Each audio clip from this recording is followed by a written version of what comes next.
Hi everyone, Janelle here. I'm a functional nutritionist, doctor of natural medicine, and creator of the Empowered Midlife Method.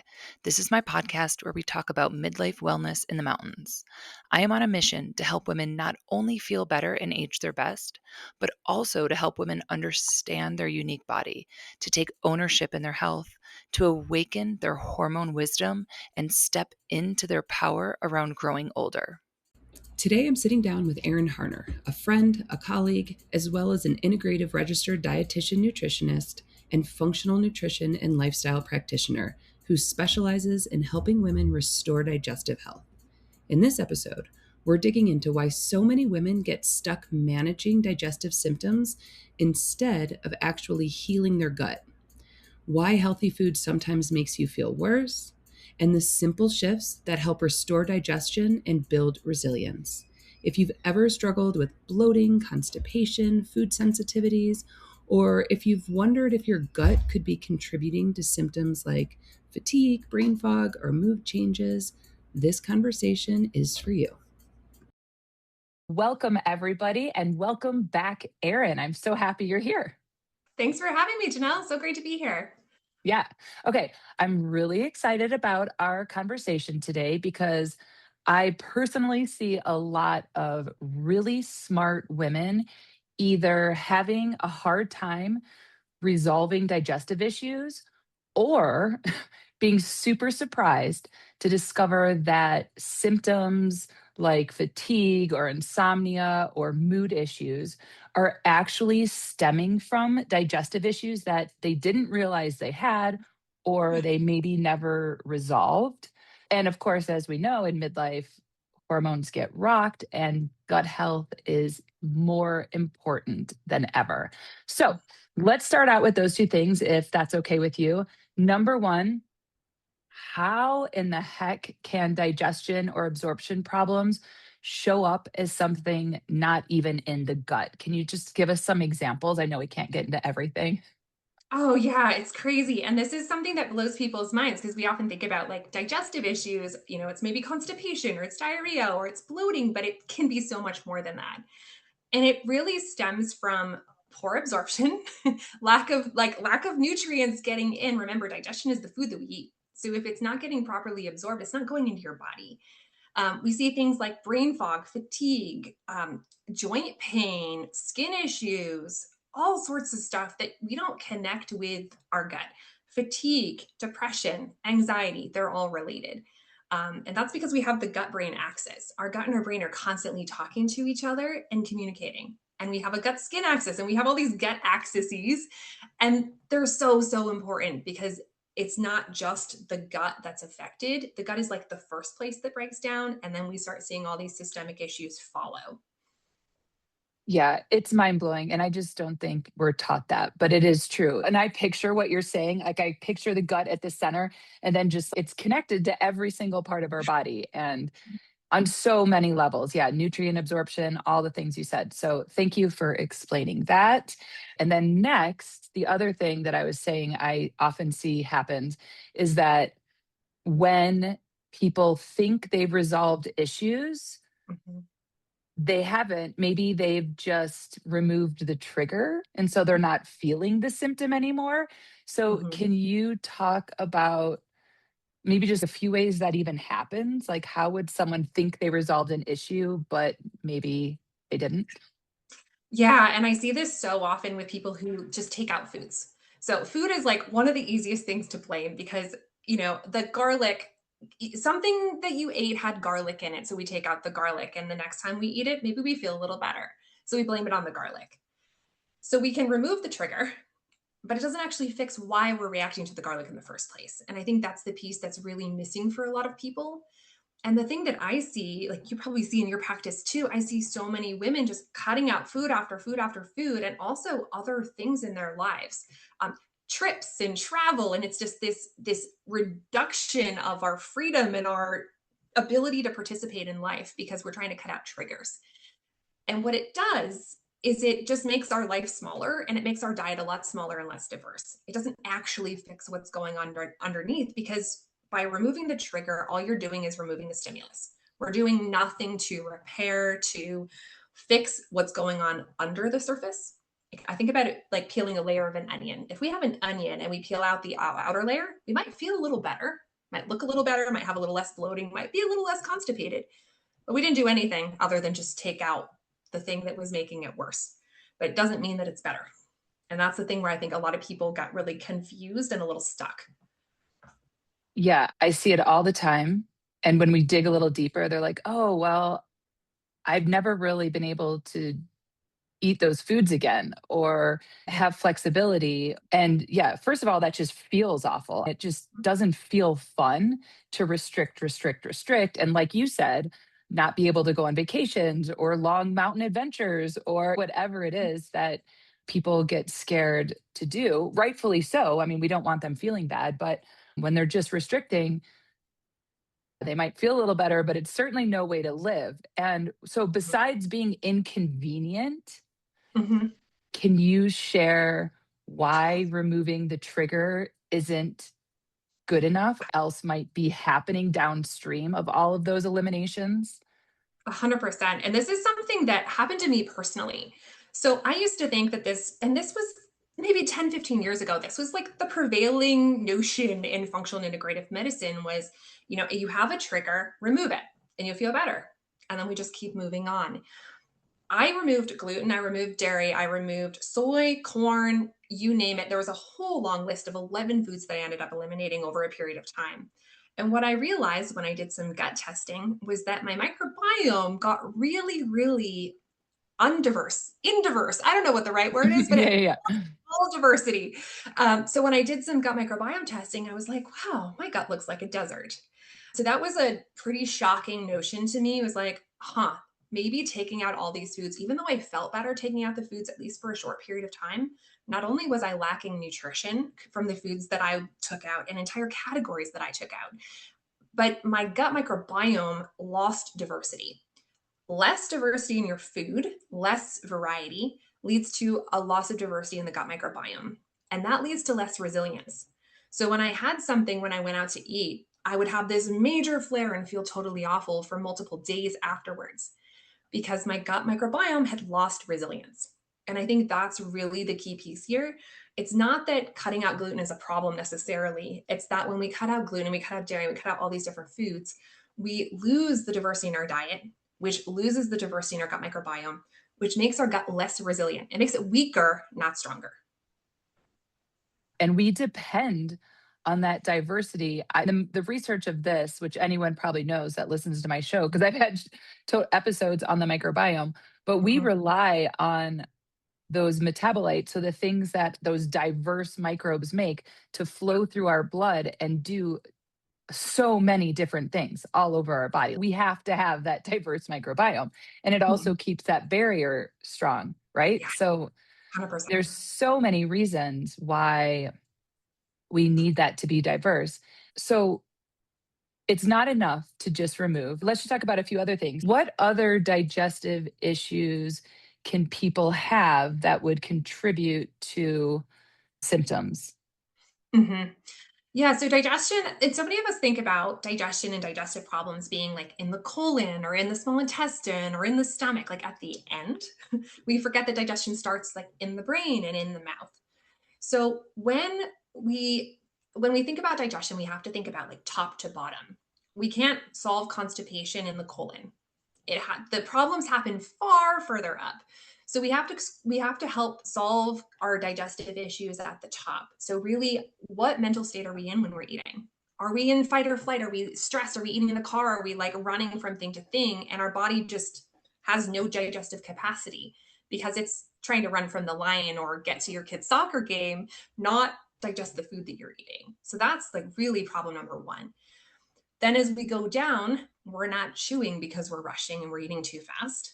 So chewing is a mechanical breakdown of food. And if we don't mechanically break down our food, we have far too big particles of food going into our stomach that can't get properly broken down by enzymes and stomach acid that end up going into our small intestine, causing over fermentation and all sorts of other problems. Because when we think about these proteins, carbs, and fats, they're meant to be broken up into little tiny pieces, not long chains. When we have long chains, that meet an imbalanced gut microbiome, we have problems. We have overfermentation, which causes a lot of gas and bloating. Sometimes it's going to draw water into the small intestine, creating a kind of a crampy, bloated feeling. It's really, really uncomfortable. And this is often due to just poor breakdown of food.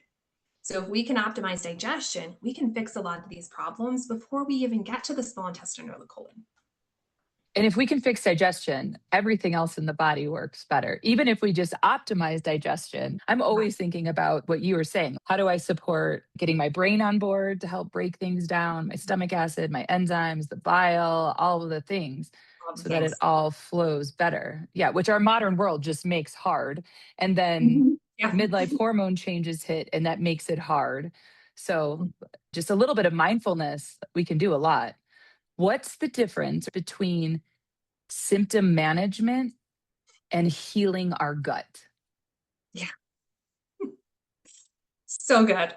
So symptom management is you're stepping on a tack. We just remove the tack, right? So if you're stepping on a tack, you have to remove the tack. That's symptom management. All right. When we're talking about healing, we need to think about what is going wrong and not just what, but why. I think why is really the magic question here. When we think about, oh, after I eat, I have some reflux. There's things that we can do. We can take some Tums, right? There's a number of things that we can do to help with the symptom, which will help with that symptom for the next half an hour, but it won't help with the symptom tomorrow and it won't help with the symptom later today. So when we're thinking about symptom management, it's like, how do we constantly think about this thing and keep preventing it or take away a trigger so that it doesn't happen, right? This is symptom management. It's constant mental load of thinking about the thing all the time. When we're thinking about healing, we can go to a restaurant and order what we want on the menu and we can digest it and feel good afterwards. That's like the definition of healing to me, is that we don't have to think about it. We don't have to manage it. We don't have to take a handful of pills to tolerate the thing that we're eating. We feel good afterwards. We have energy. We have vitality. We can go for a walk and enjoy our evening on an evening stroll with our partner. It's not this constant avoid this thing, take this thing. It's not a management problem. So there's a big difference. And so many women that I see are stuck in this symptom management, constantly doing things to try and help the symptom when they're not stepping back and saying, why is this malfunctioning in the first place? And how do we address that so that long term we can feel good? Not only does it feel intense in the moment to manage and actually restrict and avoid things, but then there's all these downstream issues that we were talking about earlier, right? Like maybe we stop absorbing our protein, maybe we stop absorbing our vitamin A or our vitamin D, or all of these really important foods that we can be eating, so many good ones, but because we haven't ever healed the system, we're just not utilizing them well. And then we have all these other symptoms that emerge, and we have no idea that it was all stemming back from that acid reflux we had when we were in college that we never really fully resolved, right? Absolutely. And just thinking about our conventional medical model, you go to the doctor, you spend 5 minutes talking to them, and they give you a pill for an ill. That's how we think it works. But so many of us don't realize that there is actually another way. It took me most of probably the first 25 years of my life to realize that the medical model, that the pill for an ill, completely failed me in every regard. So I started searching and searching and searching all of these other different ways of looking at it and really zooming out and asking the question why, I think was like the golden ticket for me, asking a different question, because that's not a question that your doctor's necessarily going to ask. Why is this happening? What's going on Mm, in the system? mhm, What's not functioning? mhm, Because mhm, it's all about function. The body has mhm, to function well in order to feel good, right? mhm, And that's mhm. really from a top to bottom, inside out situation. The body Right. has to function. And if it's not functioning, we're just going to keep tackling symptoms and never get to where we want to be. I love that clarification of not so much what's going on. Like, what's going on is really important, but we really want to know why, and then what we Mhm. can do to help everything function better. I'm with you. I love that distinction. And it's such an empowering mindset shift that everyone can just start thinking that way now. Yeah. Just start Mhm. asking why and how can I better support the system to function. I want to go into what we do instead and all of your recommendations because you're so brilliant about all of this stuff and you've worked with so many people. But before we do that, there's one other thing I love clarifying for people because it's another thing that I find almost everyone gets really confused with. What is this idea of heal before ideal? If someone hears, oh, diverse, colorful fiber is so good for your microbiome and your hormones and your health and longevity and all the things, and then they take that ideal fiber and they feel like shit, Mhm. what Yeah. the heck is going on? So, what is this concept of heal before ideal? Yeah. Oh, so good. So, what we mean by heal versus ideal is we have the ideal is the place where we want to be. We want to, what I described before, we want to be able to go out to eat with our partner, order what we want off the menu, and feel good afterwards. It's going to take a little time to get there if you're in a very different place right now. So, we have to go through the healing before we can get to the ideal. Like you were just mentioning with fiber, I call this the fiber paradox. It drives me insane how many people come to me, their doctor said, you have constipation, you have IBS-C, take some fiber, eat more fiber. They feel worse, not better. What's Mhm, going on? They haven't actually healed the system to be able to tolerate the fiber. Yes, mhm, we want diversity 100%. But if the diversity is making things worse, not better, we need to back up a little bit and do some healing work first. And that could involve many different things in many different body systems. Our bodies are complex and everything is connected. So if we work on one part of the body, oftentimes we have to work on sort of many simultaneously in order to see some true healing happen versus just focusing on remedying one symptom. mhm. Yeah, thank you so much for clarifying that. I think just that alone can be such an aha moment for people. And Mhm. maybe you know who originally said this. I don't remember where I learned this analogy from, but it has stuck with me, and I probably heard it over 10 years ago, but it was this analogy of comparing your gut to your body. So, an ideal plan for your body would be like going running or going hiking, right? Like that's super healthy, it's ideal. And if you're out of shape, then sure, you can just like start that ideal program and you start doing it and you get in shape and all is good. But if your leg is broken, and you do that ideal lifestyle habit and you start running on a broken leg, that is not good. That is going to feel Yeah. awful and you're going to do more damage. So you Mhm. need to pause in that moment and heal the broken leg before you can engage in that ideal lifestyle habit. Yeah. Again, I wish I knew who to thank for that. I actually remember where I was sitting when I heard that, but I don't remember who said it. So Yeah. maybe if you're out there and you said that, tell me and I will start giving you credit because I use that all the time. Okay, so Erin, what do we do? How do we heal the system? What do we do if we want to support our digestive system? So when I was trained in functional integrative medicine, starting like 18 or 19 years ago, I've been in this world a long time, and it's so cool to see the evolution of how things have evolved. I was trained in the 4 R's, which are now the 5 R's. So I'll start with that. So the 5 R's are: first, we remove, then we replace. I don't use it very much anymore, so I'm going to use my notes. We remove, we replace, we reinoculate, we repair, and then we rebalance.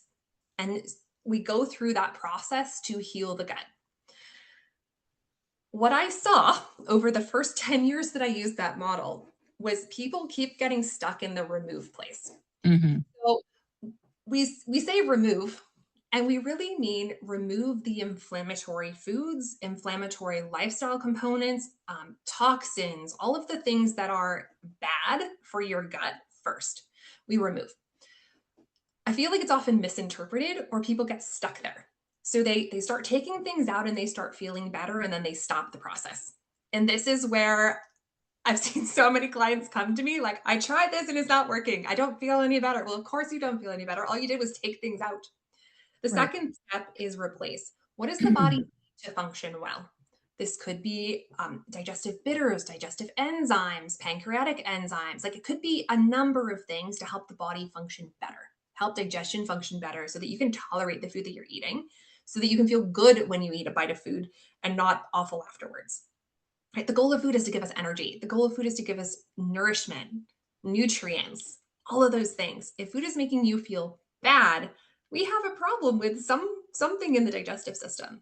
The third thing is reinoculate. How do we rebuild and reinvigorate the gut microbiome?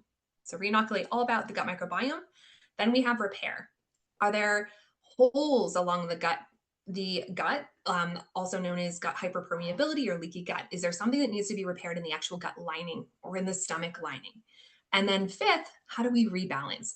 And this really is zooming out and looking at how do we calm the nervous system? How do we make sure that the body feels safe when we're eating so that we can tolerate the food? I think this model is awesome, but it wasn't necessarily serving me and my clients very well. So I came up with my own method that has worked way better with myself and Great. my, Yeah. because we start getting stuck in this. The first thing we do when we start out is we take things away. It just doesn't sit with a lot of the people that I work with very well. It doesn't feel very good as a woman in midlife who's experiencing shifts and changes in perimenopause and progesterone and declining estrogen. And we're sort of like taking care of kids, taking care of aging parents, right? It's a lot to manage. So now you want me to heal my gut by just taking things away? What I prefer to do is to think about it a little bit differently. Instead of taking things away, what we want to do first is restore motility. So let's get ourselves pooping every day, complete clearance, good, solid bowel movements where your body feels empty and complete. If we're not experiencing that on at least a daily basis, that has to be starting point number one, because none of these other things are going to sit very well. If we're super backed up, if we have a lot of stool sitting in our colon, in our rectum, somewhere in our GI tract, nothing's going to work very well. We're not taking out the waste. We're not getting rid of all of the estrogens and the toxins that our body's trying to get rid of. So we have to take out the trash first. Then Yeah. what we So our poop, though, like I'm just going to pause before you move on. I love this. I'm so happy you're sharing this with us, Erin. Yeah. So like number one, your poop is a report card every day. Every single day, we want to take beautiful poops that feel amazing. Of course, maybe there's some weird thing that happens, but generally speaking, every day, sit down, have a wonderful poop, comes out easily, wipes easily, a beautiful brown color, a nice form, soft but form. So, okay, that's one thing. Check your poops, people. Yeah, and I can't tell you how many people experience chronic bloating and chronic Mm, food issues. They think the food triggers the problem, but the problem is not the food. It's what's the food is entering a digestive system that's bloated and backed up. Of course, mhm, there's GI issues. Of course, mhm, there is. So mhm, even if you're pooping every single day, it doesn't mean you're not constipated. It doesn't mean mhm, you have clear, complete evacuation. And mhm, until we get to that point, nothing else is going to work very well. Your gut microbiome mhm, is going to shift. Your mhm, diversity is going to change. You're going to have more bacteria in your gut microbiome that are going to be producing inflammatory compounds. You mentioned before things like vitamin production happens in the gut microbiome. Certain vitamins, like vitamin K, is actually produced by your gut microbiome. Certain B vitamins produced by your gut microbiome. So it has to do its job. And in order to do that, we have to get out the waste first. mhm. Okay. Second, we have to restore digestive rhythm. So Mm. in today's modern society where before our college, Janelle and I were talking about running our kids to all sorts of places. It's like kids who play travel sports, and sometimes we're eating in the car, eating in an airport or at a soccer game or on the sideline. So it's like, how do we get our body in rhythm? And this is a piece that so many doctors, so many clinicians miss. Our body, our circadian rhythm is set by lightness and darkness. Our gut's rhythm is set by the food we eat, the timing of the food, the quantity of the food, the type of the food that we eat. So we have to get our gut back into rhythm.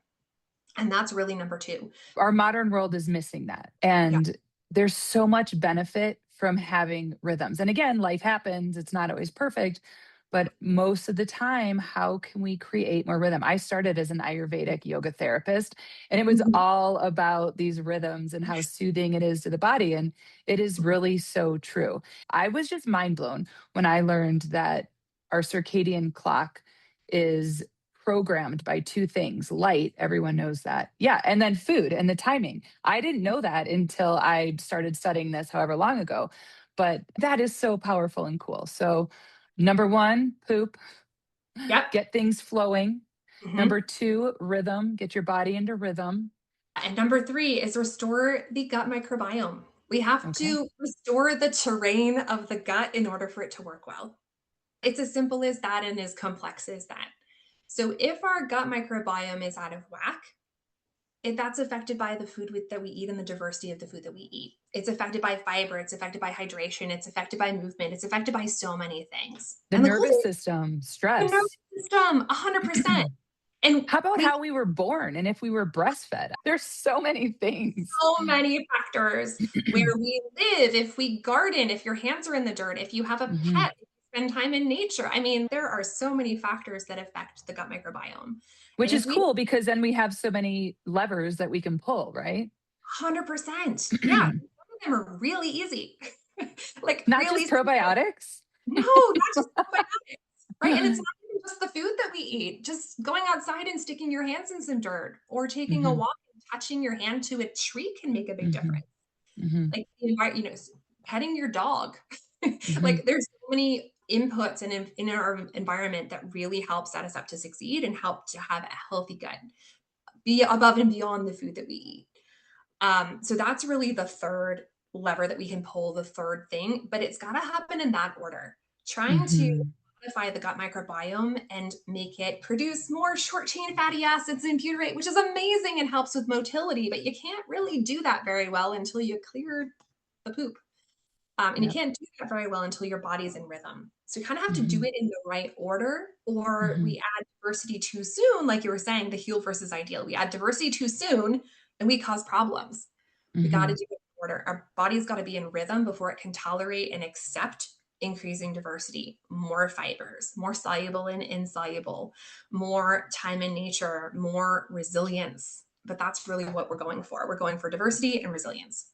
Building resilience is just, to me, I just, that's the ultimate goal for all things. How can we handle things more easily? And that's what I want. I want to be resilient so that my body can take things in life. I don't want to have to be super Mhm. restrictive or too careful about everything. So I love these things that build resilience and I love your structure. I think that sounds like such a great framework and I love frameworks because Mhm. they give us something to anchor to and something to root down with. So I really love that framework. Was there anything you wanted to add about those three things before I asked you another question? I think the key here is that so many people just skip the second one.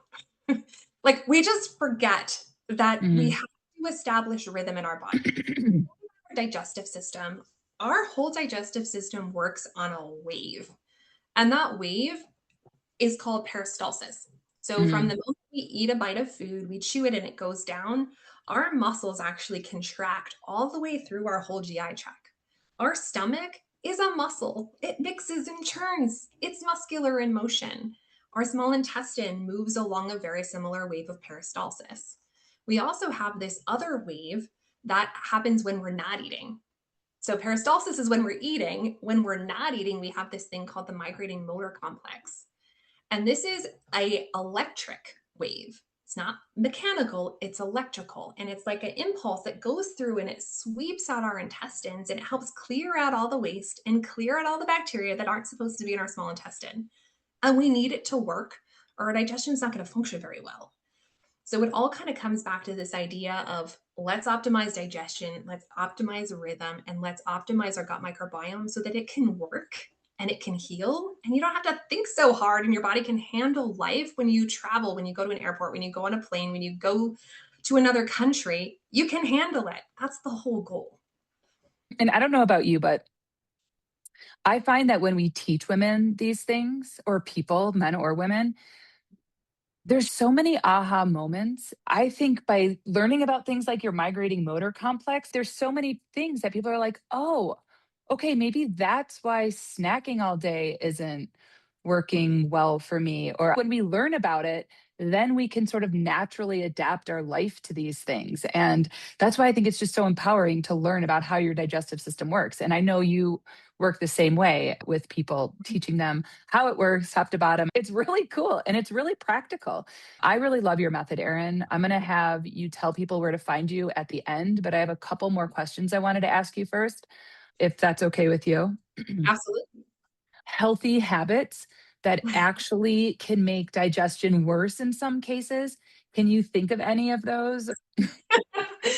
I think probably my favorite is erratic meals, but not intentionally erratic, just eating off your kid's dinner plate, eating on the way to Mm, work. It's when we're we're eating, we're trying to eat the healthy thing, but our meals are so they're not consistent. mhm, And skipping breakfast goes right along with it. I'm mhm, not hungry today, I'm just going to skip breakfast. Your body learns that it should be expecting food at a specific time. So if we're eating erratically, it's very disruptive to the gut rhythm. Our gut kind mm, of wants to eat at a similar time each day for breakfast, lunch, and dinner, and it doesn't really want to snack a whole lot in between those meals. Uh, mhm, Probably one of the ones like skipping breakfast, or sometimes I see it with women who do a lot of intermittent fasting. You think you're doing a really good thing for your body, but it's not predictable. It's very chaotic. mhm, Another one is chugging smoothies, especially really high sugar smoothies in the morning and calling it breakfast. Like, I love smoothies. I think smoothies are fantastic. I have smoothies most days for breakfast, but there's good ways to eat smoothies and there's ways that your body doesn't really register it as eating. So mm, mhm, when we're having a smoothie for breakfast, I usually like to chew something alongside it because it tells my brain A, slow down, you're eating breakfast. And B, it forces you to slow down a little bit so your body recognizes it as food. If yeah, we're that's just, such a good point. go ahead. Oh, I was just going to say, I remember our teacher, Andrea Nakayama, I think she was the one that said, chew your drink and drink your food, meaning chew your food so much that it's like liquid. And then when you drink a liquid, swish it around in your mouth and move it around. And that helps create those digestive enzymes and that all the peristalsis and everything we need for Mhm. digestion. So, yeah, that's such a good one. Another one that I see is you go to your doctor because you're having this GI stuff, and the doctor says, or any health practitioner, or even just the media, eat more fiber. Fiber is everywhere. The fiber maxing trend online. Eat more fiber. If your gut isn't capable of tolerating the fiber, it's going to backfire. It's Mhm, not mhm, good. And there's mhm, sort of right ways and wrong ways to do this. The mhm, thing with fiber, and yes, we all probably should be eating more fiber. Not everybody, not all the time, but most of us need to eat more fiber. So we have to go slow, really, really slow, like no more than 5 gram increase per week, that kind of mhm, slow. Go from like a diet of maybe 15 grams of fiber a day and we're trying to get to 30 and you do that in a week, you're going to feel pretty awful. It's not going to go mhm, very well, especially if you have a sensitive GI tract. If you have mhm, IBS and visceral hypersensitivity where your nerves feel gas and bloating more, it's going to be way worse. mhm. So low and slow is the name of the game with fiber, and really focusing on those gooey, slimy, soluble fibers over the insoluble can also make that transition a lot easier. Mhm, those are great guidelines. Yeah, so whenever you do those ideal things like eat more fiber or take a probiotic and it doesn't work for your body, that's Mhm. just a clue. That's not saying those things are bad. That's saying, "Oh, okay, my gut is not in the place to handle that right now, so what do I need to do?" Yeah, Yeah, and that's I good. think there is right now. Like, maybe it's a Mhm, stressful mhm, day. mhm, yeah, You Your gut and your body will tolerate the exact same thing on different days very differently based on your mm, nervous state. mhm, Like, I think the mhm, key there is right now. In this mhm, instant time, my body didn't like that so much. Maybe it was too fast. Maybe it was too much. Maybe it was the wrong thing. Maybe I'm just super stressed and my body is not accepting anything. It doesn't mean mm, that the thing that you are doing is bad or wrong. It just means something about that day and that circumstance and that instance of time was maybe not the right fit. So it doesn't mean like give up on it or take it out. It just means maybe we need to slow down. Maybe we need to make sure that we're calm before we try this new thing so our body can actually accept it. That's a great point. So maybe just pause, get curious. What was going on? Yeah. Yes, Yeah. 100%. When in doubt, pause, get curious about everything. Always. Don't Always. like take it out. Don't just take it on the thing because it's Yes. oftentimes it's not the thing. It's Yes. how it's interacting with your body. Pause, get curious. Yes. Yeah. Okay. I'm gonna make that shirt for us, Erin. Yes, I will hear it. I love it. Anything else you want to say, or do you want to move on? I think I have just a couple short questions for you left. Yeah, go for it. Okay. So, can you just talk to us really briefly about testing, gut testing, just because it's such a big thing? In your opinion, what do you think about gut testing? Is it necessary? When would it be necessary? Mhm. Okay, so such a good question, and this is something that I've battled with myself and in my practice for the last 5 plus years.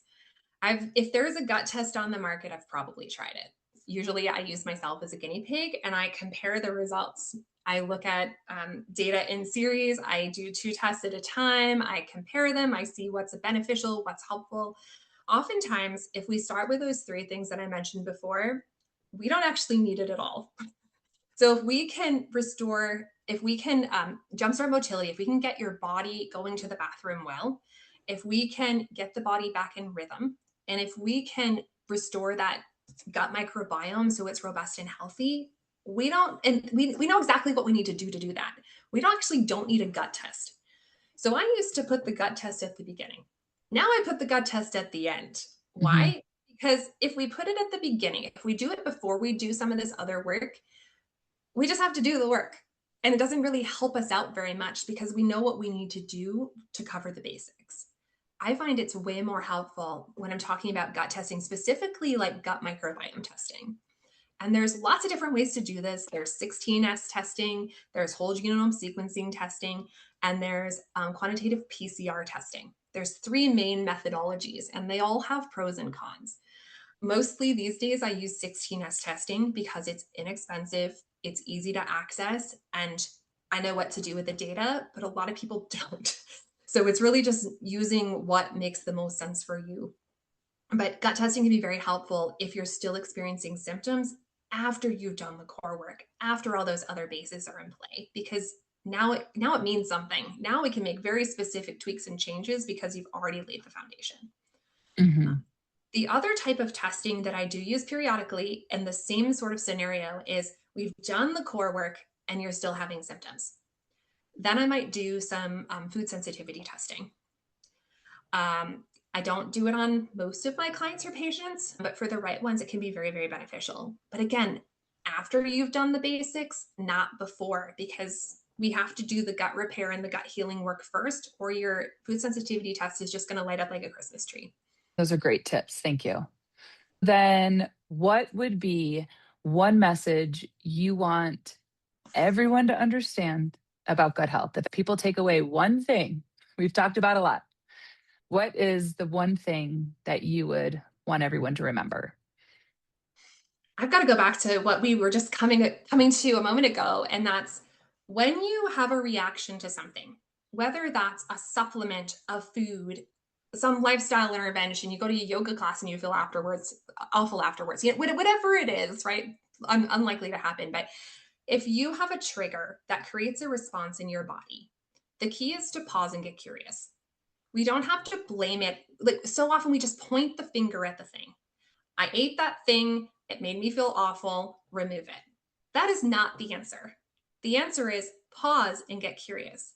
Was what about that thing or what about the circumstances surrounding that thing made this reaction happen in my body? And that's a very different answer. And then you try it again in a different circumstance and maybe you tolerate it just fine. Right? We're so quick to blame the trigger, the stimulus, when we have to look at what's going on in the body. Why? That magic question, why? Why is this happening?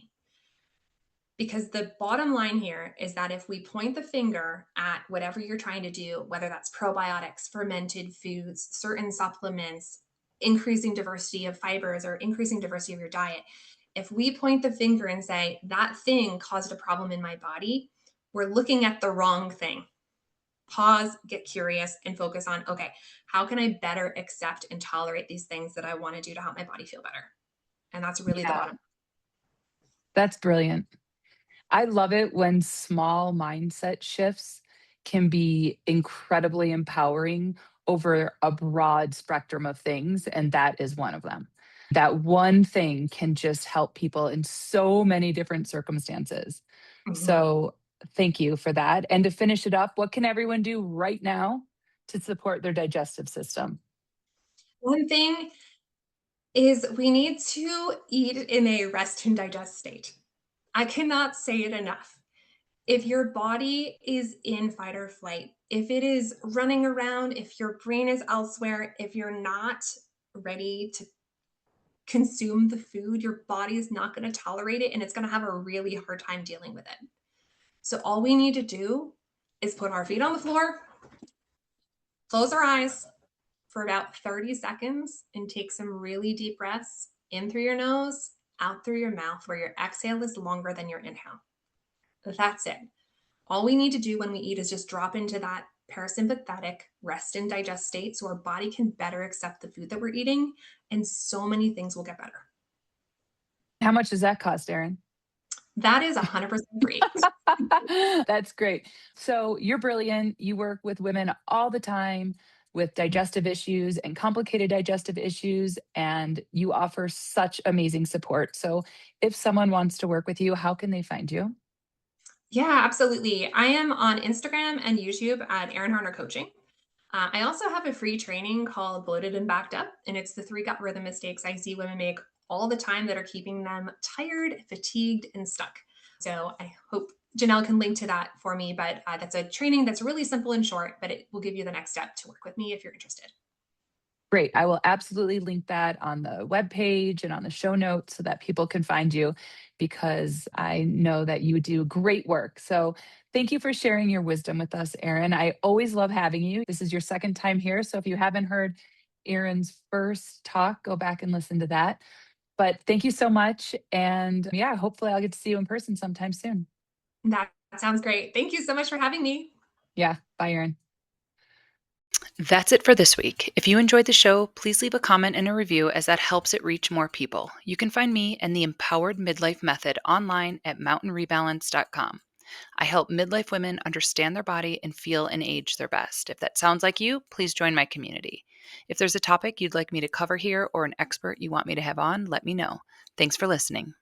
In the meantime, keep playing, and here's to aging our best.